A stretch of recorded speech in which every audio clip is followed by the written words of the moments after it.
Crises to supersize and grow your business. Crisis leadership strategies. Not sure if that worked or not. Technology glitches sometimes, especially when it's thunderstorming, which it happens to be where I live this morning. Since the wee hours of the morning, it's been just downpouring, thundering, and lightning, etc. So crisis management, crisis leadership can sometimes be impacted and required by a weather condition.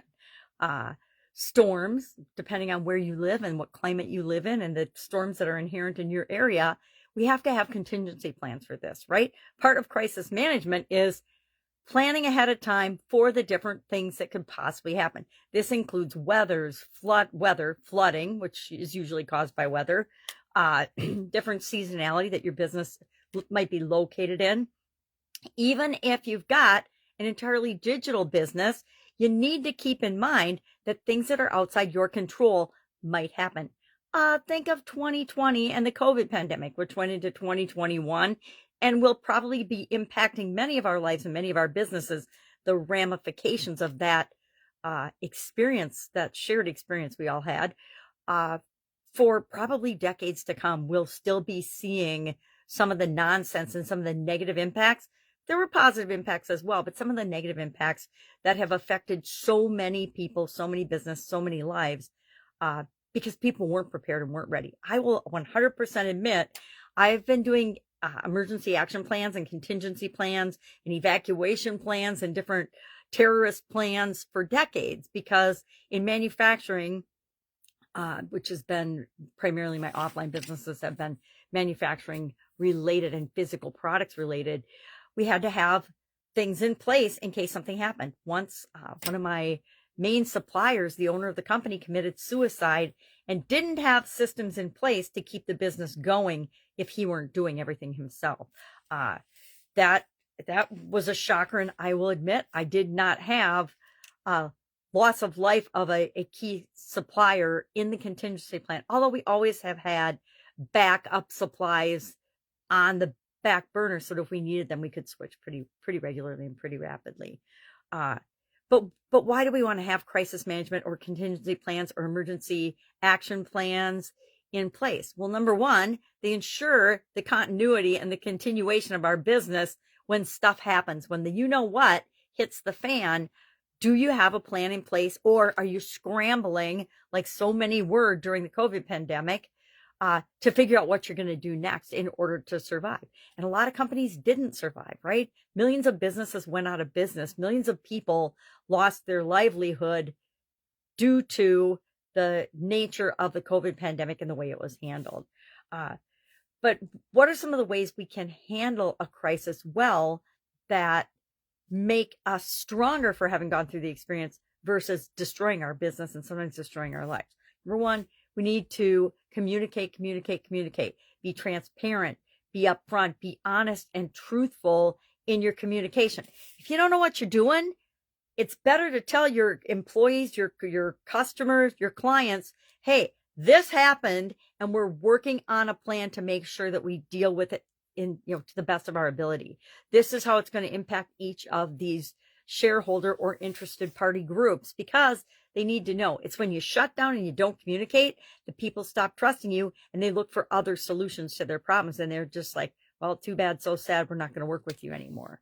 We want to demonstrate empathy and understanding and compassion to what the people that have been impacted by this situation are going through, right? And depending on the type of business you're in, your customers, your clientele, your target audience will determine how you respond and how you show compassion and empathy to them, how you help them solve their new problems. Because whenever there's a crisis or something happens, a whole new set of problems crop up that people need help with.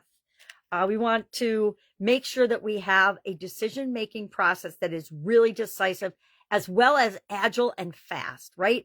We can't spend 3 months in committee figuring out what we're going to do about something when it's happening right now. That's why we like to have plans in place for any possible crisis that could happen.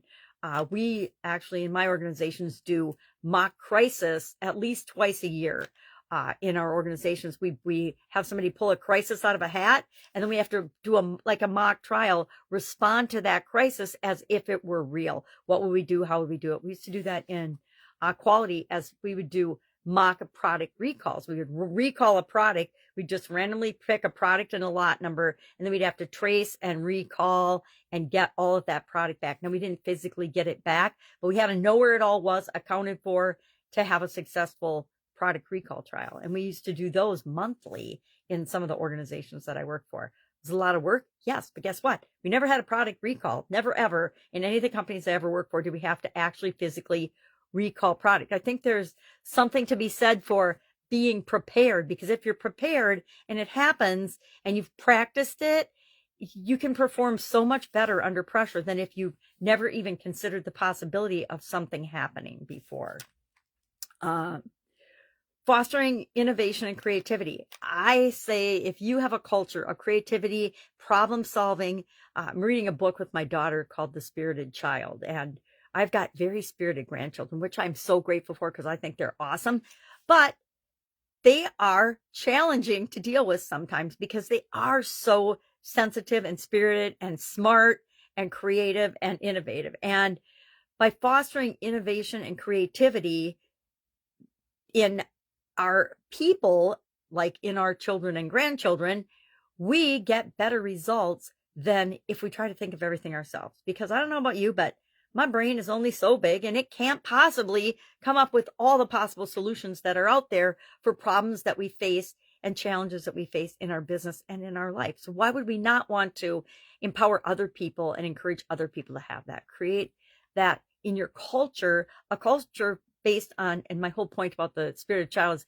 they talk about being a problem-solving family. Instead of making things wrong, always be focusing on solutions. I wonder who says that, focus on solutions. And then finally, and I think this is probably the most important strategy when it comes to anything, and especially when it comes to crisis management and crisis leadership, is to lead by example.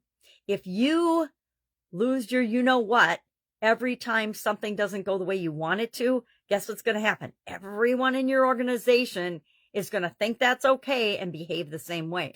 So if you see people behaving in a way that you don't like in your culture or your organization sometimes, take a look in the mirror and really self-reflect and ask yourself, where did they get that? Maybe we hired the wrong person that responds really poorly to crises, and we need to give them some crisis coaching and crisis management and crisis leadership training so that they can become a better version of themselves as well. So I'd love to know, do you have an emergency action plan? Do you have crisis management in your organization? Is that part of one of your strategies so that you know whatever comes up, you're going to be able to handle it successfully? Have you ever had to implement your emergency action plan or your crisis leadership skills? And how did that go? What lessons did you learn?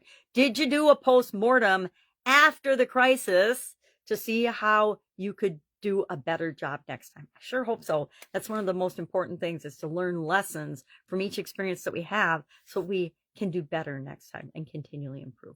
All right, that's all I've got today. If I can help anybody, ask. Otherwise, have a fantastic day. And I will see you tomorrow with another interesting strategy that you could use to supersize and grow your business. Have a great day.